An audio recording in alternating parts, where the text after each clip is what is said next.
தனுசு ராசிக்காரர்களுக்கு இன்றைய நாள் மிகவும் உற்சாகமானதாகவும் வாய்ப்புகள் நிறைந்ததாகவும் இருக்கும். பணியிடத்தில் உங்கள் நம்பிக்கையும் புதுமையான யோசனைகளும் மேலதிகாரிகளின் பாராட்டை பெற்றுத்தரும். கல்வி, பயணம் அல்லது ஆன்மீகத் துறைகளில் ஈடுபடுபவர்களுக்கு இது சிறந்த நாளாக இருக்கும். வணிகர்களுக்கு புதிய ஒப்பந்தங்கள் அல்லது தொடர்புகள் மூலம் லாபம் உயரலாம், ஆனால் ஆவணங்களை கவனமாக பரிசீலிக்கவும்.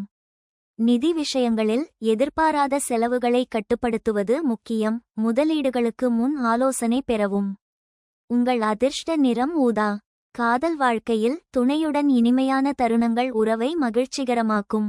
உங்கள் நகைச்சுவை உணர்வு காதல் வாழ்க்கையை மேலும் சிறப்பாக்கும்.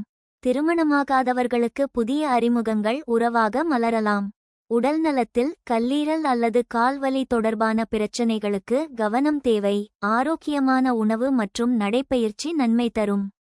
ஆகஸ்ட் மாதத்தில் சூரியன் சிம்ம ராசியில் 9ஆம் வீட்டில் சஞ்சரிப்பதால் பயணங்கள் மற்றும் ஆன்மீக வளர்ச்சிக்கு சிறந்த வாய்ப்புகள் உள்ளன. செவ்வாய் 10ஆம் வீட்டில் இருப்பதால் தொழில் முன்னேற்றத்திற்கு உறுதியான முயற்சிகள் பலன் தரும். குரு 8ஆம் வீட்டில் சஞ்சரிப்பதால் மறைமுக ஆதாயங்கள் அல்லது ஆராய்ச்சி வெற்றிகள் கிடைக்கலாம்.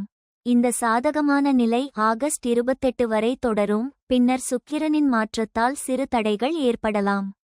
பரிகாரமாக வியாழக்கிழமைகளில் விஷ்ணு கோயிலில் துளசி மாலை அணிவித்து ஏழைகளுக்கு மஞ்சள் உணவு தானம் செய்வது நல்ல பலனை தரும்.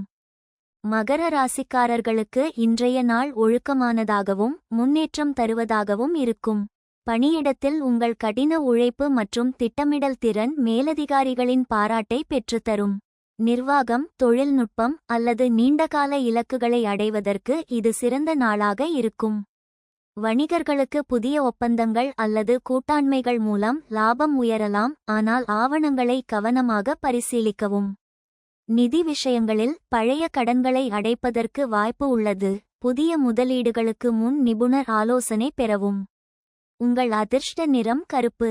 காதல் வாழ்க்கையில் துணையுடன் பொறுமையாகவும் நேர்மையாகவும் பேசுவது உறவை வலுப்படுத்தும்.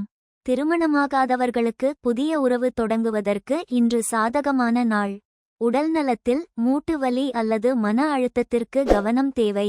யோகா அல்லது மென்மையான உடற்பயிற்சி நன்மை தரும். ஆகஸ்ட் மாதத்தில் சூரியன் சிம்ம ராசியில் 8ஆம் வீட்டில் இருப்பதால் மறைமுக ஆதாயங்கள் அல்லது ஆராய்ச்சி வெற்றிகள் கிடைக்கலாம். செவ்வாய் 9ஆம் வீட்டில் இருப்பதால் பயணங்கள் மற்றும் ஆன்மீக வளர்ச்சிக்கு நல்ல வாய்ப்புகள் உள்ளன. குரு 7ஆம் வீட்டில் இருப்பதால் கூட்டாண்மைகள் மற்றும் திருமண வாழ்க்கையில் முன்னேற்றம் உண்டு.